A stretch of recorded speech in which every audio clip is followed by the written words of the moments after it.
Assalamualaikum warahmatullahi wabarakatuh. Perkenalkan, nama aku Fahira Fida Zahra. Aku dari Prodi Ilmu Pendidikan Agama Islam angkatan tahun 2025. Di sini aku bakal nge-review buku karya Agus Mustafa, yaitu yang berjudul Segalanya Satu.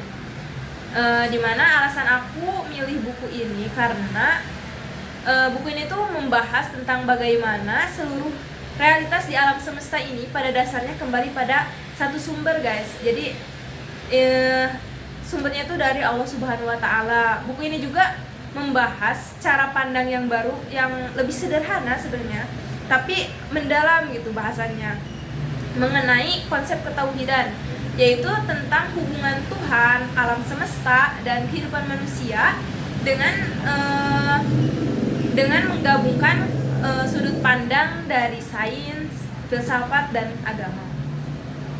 Ada beberapa hal yang perlu disampaikan melalui buku ini, diantaranya bahwa realitas alam semesta itu tercipta dari satu kesatuan. Ada berjuta-juta, bermiliaran, bahkan bertriliunan benda yang ada di alam semesta ini, itu sebenarnya nggak ada yang sama, berbeda gitu ya. Sekalipun ada manusia kembar gitu kan, manusia kembar identik, tapi pasti itu setiap orang itu memiliki perbedaannya, misalkan entah itu dari sidik jarinya ataupun dari karakternya gitu kan. Nah tapi guys, dari beribu-ribu benda yang berbeda itu, jika kita lihat dari skala yang lebih kecil, benda-benda itu tuh memiliki kesamaan gitu. Misalnya air dengan es gitu kan, dari fisiknya itu sudah kelihatan banget ya bedanya. Air itu benda cair dan es itu benda padat. Tapi kalau kita teliti lagi lebih dalam, bahwa keduanya itu memiliki komponen atom yang sama, yaitu tersusun dari molekul O2 dan H2O. Jadi semakin kecil sudut pandang yang kita gunakan, maka kesamaan itu akan semakin terlihat. Bahasan selanjutnya bahwa manusia itu berawal dari satu ras saja ya. Meskipun di dunia ini banyak suku dan ras, misalkan ada Mongoloid, Kaukasoid, Australoid, dan lain-lainnya gitu ya. Tapi itu tuh sebenarnya berawal dari sepasang nenek moyang. Jika hal ini tuh ditunjukkan bahwa dari susunan genetiknya gitu.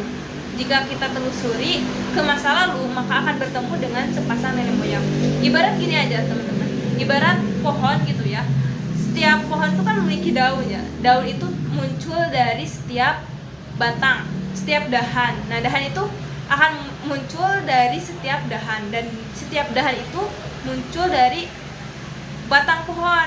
Nah, batang pohon ini memiliki akar, yang mana akar itu bersumber dari biji yang satu gitu kan. Nah, bahasan selanjutnya bahwa segala peristiwa itu bermula dari kata kun, yang mana artinya jadilah.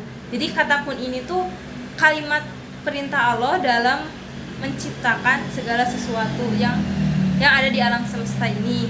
Kalimat kun ini yang diucapkan Allah Subhanahu wa Ta'ala ketika menciptakan alam semesta dan terus bergema sampai saat ini.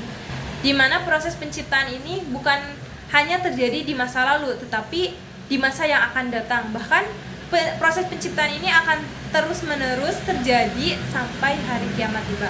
Jadi semua yang ada di dunia ini, peristiwa yang terjadi di dunia ini, di alam semesta ini, itu atas kehendak Allah dengan kalimat perintahnya, yaitu kun fayakun. Jadi segitu aja mungkin review dari aku. Jika ada kurang atau lebihnya boleh ditambahkan di kolom komentar ya. Terima kasih. Assalamualaikum warahmatullahi wabarakatuh. Behind the scene.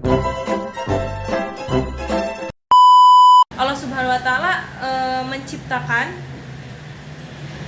energi, menciptakan materi, dan menciptakan ruang, waktu. Siapa yang